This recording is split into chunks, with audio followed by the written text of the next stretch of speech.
You know, somebody has a little a drugstore. So that's the heart and soul of any community.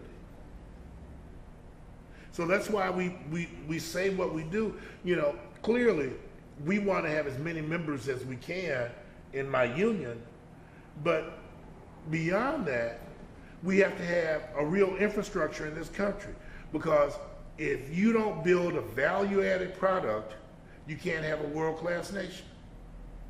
You got to make something and add value to the product. You can't have a service-based economy and be a world-class nation.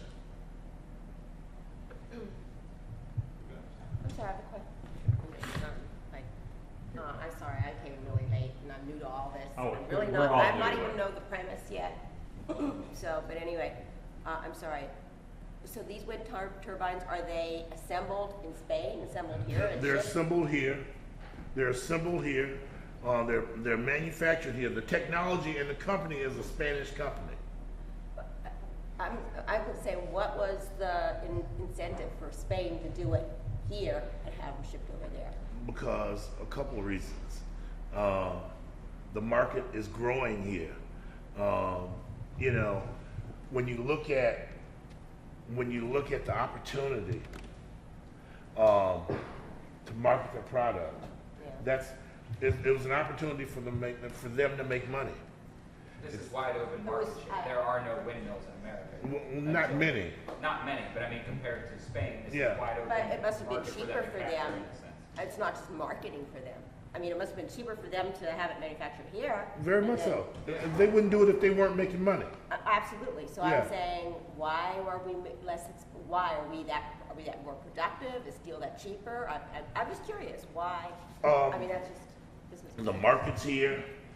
It's cheaper for them to build the equipment here. Yeah. There are tax incentives that are there for them to open that facility there, and there's an opportunity for them to grow market share, because the wind generation is an increasing part of the business in America. So they wanted exposure. Yeah, exposure and the bottom line. Bottom line. The I'm bottom line curious is make that money. We were able to do that. Say what? I'm just amazed that Well- we were able to be competitive price-wise with our American workers are as competitive as any worker in the world. Don't listen to. I'm not, I'm Yeah. Well, I'm sorry, I phrased that wrong, and I don't want to be really strident. Yeah. But American workers are dollar for dollar, pound for pound, will compete with any worker in the world. When you measure quality and productivity, American workers will match up with any worker in the world. If you exclude the ability to devalue currency, if you exclude the ability to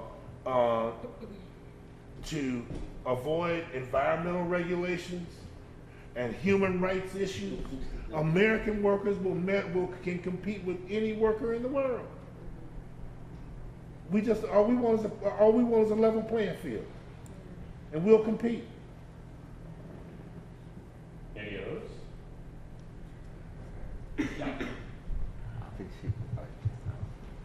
Just, Kara, you had mentioned about trying to get the rest of the world on track if America starts to transition to a green economy.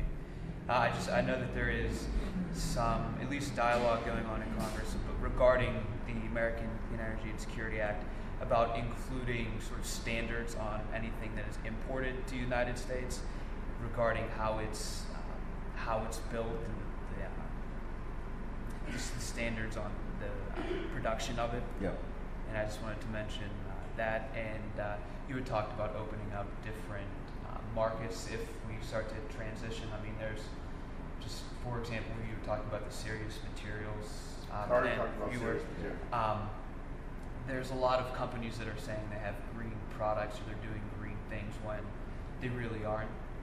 There's a whole market now. If ACES passes Congress and is instituted, for third-party verification companies to say this is actually green, this isn't, this is energy efficient, etc. Talking about the climate legislation that's in Congress and the Senate. In the House side, it's ACES, the American Clean Energy and Security Act, and then in the Senate version, I believe, is the Clean Energy Jobs and America's Power Act.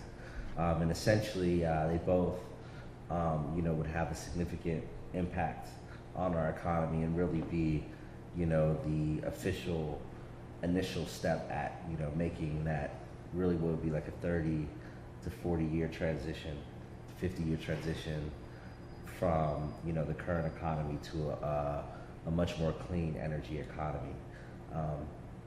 It's very important. It makes a lot of investment, in job training programs. A lot of the work that I'm engaged in, is around some of those provisions.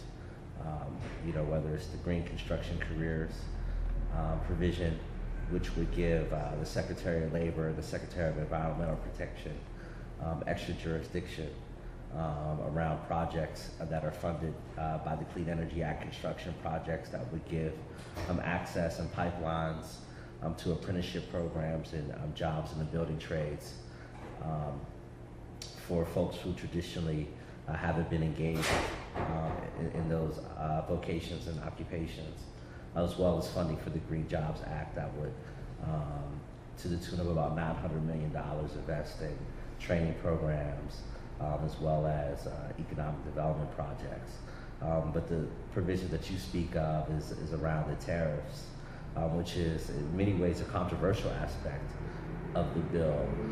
If you look at elected representatives like Mike Doyle from Pittsburgh, Dingell from Michigan, Boucher from Virginia, who represent areas of heavy industry, big pushback they got, is that, this type of groundbreaking legislation will put them at a competitive advantage with counterparts around the world. And I forget how much of carbon is produced for every ton of steel in the United States, but it's significantly lower than the targets.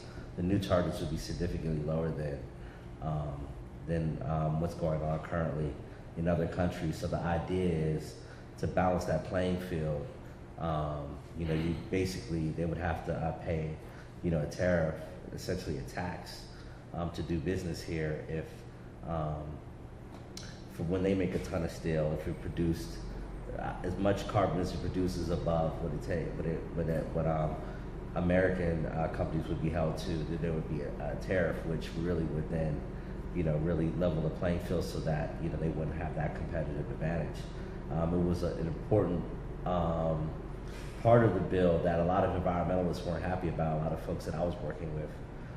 And I was spending a lot of time on Capitol Hill at that time when ACES was being discussed and having a lot of conversations with Congressman Doyle, who showed, in my opinion, a lot of leadership and really holding that bill together, because there was really a time when that bill could have fell apart in the House because of what was quote unquote the industrial state Democrats, Mike Doyle, Dingell, Boucher.